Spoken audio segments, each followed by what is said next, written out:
tafsir surat Al-Isra ayat yang ke-23 dari tafsir Al-Qurtubi.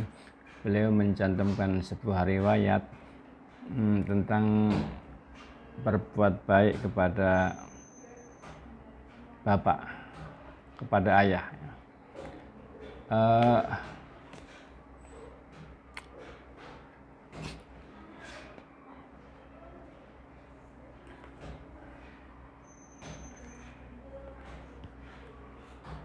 Telah datang seorang kepada Rasulullah Shallallahu Alaihi Wasallam, ya Rasulullah, inna abi akhwadha mali. Wahai Rasulullah, sesungguhnya bapakku mengambil hartaku. Faqala Nabiyyu Shallallahu Alaihi Wasallam li rajul. Lalu Nabi Shallallahu Alaihi Wasallam mengatakan kepada orang tersebut, fa'tini bi abika, datangkanlah bapakmu ke hadapanku. Fanazala Jibril alaihissalam ala Nabi Sallallahu Alaihi Wasallam. Lalu Jibril turun mendatangi Nabi Sallallahu Alaihi Wasallam. Innallaha azza wa jalla yuqri'uka salam. Sesungguhnya Allah Subhanahu wa taala azza wa jalla mengirimkan salam kepadamu, wa yaqulu laka, dan mengatakan kepadamu, idza ja'aka syekh fas'alhu an say'in qalahu fi nafsihi ma sami'athu udunah. Sesungguhnya jika datang seorang syekh, yakni bapaknya anak tersebut, pemuda tersebut, tanyakanlah kepadanya sesuatu yang dia katakan dalam jiwanya tetapi tidak pernah terdengar oleh kedua telinganya. Falamma ja'a asy-syaikhu qala lahu nabiyyu sallallahu alaihi wasallam. Ketika orang tua tersebut datang, maka Nabi Shallallahu Alaihi Wasallam berkata kepadanya, ma balu bnika yaskuka aturidu anta khudamalahu. Senantiasa anakmu mengadukan tentang dirimu bahwa engkau mengambil hartanya.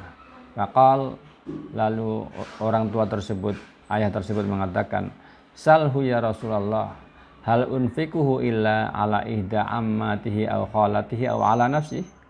Tanyakan kepadanya wahai Rasulullah, di hadapan anaknya dia mengatakan seperti itu, apakah aku menggunakannya untuk bibinya atau tantenya atau kepada diriku sendiri? Faqala lahu Rasulullah sallallahu alaihi wasallam, da'na min hada ahbirni an say'in qultahu fi nafsik ma sami'athu udunak. Tinggalkanlah perkara ini, tinggalkanlah pembicaraan ini, tetapi kabarkanlah kepadaku sesuatu yang engkau katakan dalam jiwamu tetapi tidak terdengar oleh kedua telingamu. Maka orang tua tersebut mengatakan, wallahi ya Rasulullah, ma zalallahu azza wa jalla yazidu bika yaqinan. Demi Allah ya Rasulullah, senantiasa Allah menambah keyakinanku kepadamu. Laqad qultu fi syai'in, laqad qultu fi nafsi syai'an ma sami'athu udunaya. Sungguh aku telah mengatakan dalam jiwaku sesuatu yang tidak pernah terdengar oleh telingaku karena tidak pernah mengatakan. Qal, Nabi sallallahu alaihi wasallam mengatakan, qul wa ana asma, katakanlah dan aku akan mendengarkannya. Maka orang tua tersebut mengatakan, Ghadautu kama ulutan wa muntuka ya fi'a tu'allu bima ujni alaika wa tanhalu.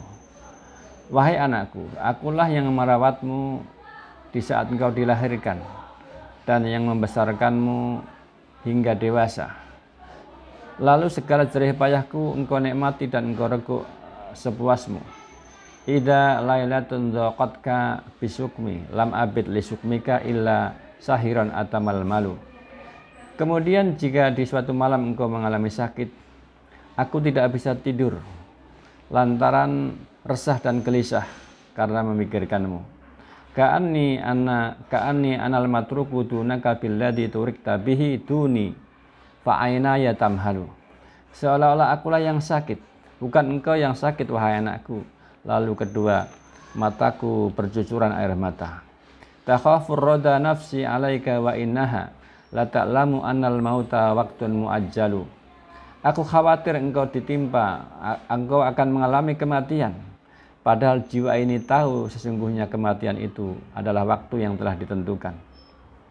Falamma balagta sinna wal ghayata allati ilaiha madama kunta fika uamil. Maka ketika engkau telah menginjak dewasa dan telah mencapai cita-citamu, dan yang dahulu memang itulah yang aku inginkan supaya engkau berhasil, ja'alta jazai ghildatan wa fadadatan ka'annaka antal mun'imul mutafadil. Engkau balas segala kebaikanku dan jerih payahku dengan kata-kata kasarmu dan sikap kerasmu, seolah-olah engkaulah yang memberikan kenikmatan dan memberikan keutamaan. Falaitaka idlam tar'a haqqa ubuwati fa'alta kama jaril mujawiru yaf'al. Seandainya engkau tidak bisa menunaikan hakku sebagai orang tuamu, sebagai ayahmu, maka perlakukanlah dan sikapilah aku sebagai tetanggamu, yakni tetangga yang berbuat baik kepada tetangganya. Maka fabaka Rasulullah sallallahu alaihi wasallam, maka Nabi sallallahu alaihi wasallam menangis dan memegang bitalabi ibnihi, memegang kerah baju anak tersebut dan mengatakan, anta wa maluka li abika. Engkau dan bapakmu, engkau dan hartamu adalah milik bapakmu. Sesungguhnya walaupun ada ulama yang mengatakan kisah ini adalah tidak sahih, tetapi anta wa maluka li abika ini kisah yang sahih, akan tetapi cukup menjadi perenungan kepada kita. Sesungguhnya orang tua, bapak-bapak kita adalah telah berjasa kepada kita. Banyak di sana seorang ayah yang didolimi oleh anak-anaknya. Mereka sesungguhnya orang tua itu tidak menginginkan apa-apa kepada anaknya. Justru anaknya ketika susah, orang tuanya itu akan lebih susah. Dan terkadang seorang ayah ketika melihat anaknya berbahagia, maka dia juga lebih berbahagia dari anaknya tersebut. Oleh karena itu renungkanlah kisah tersebut.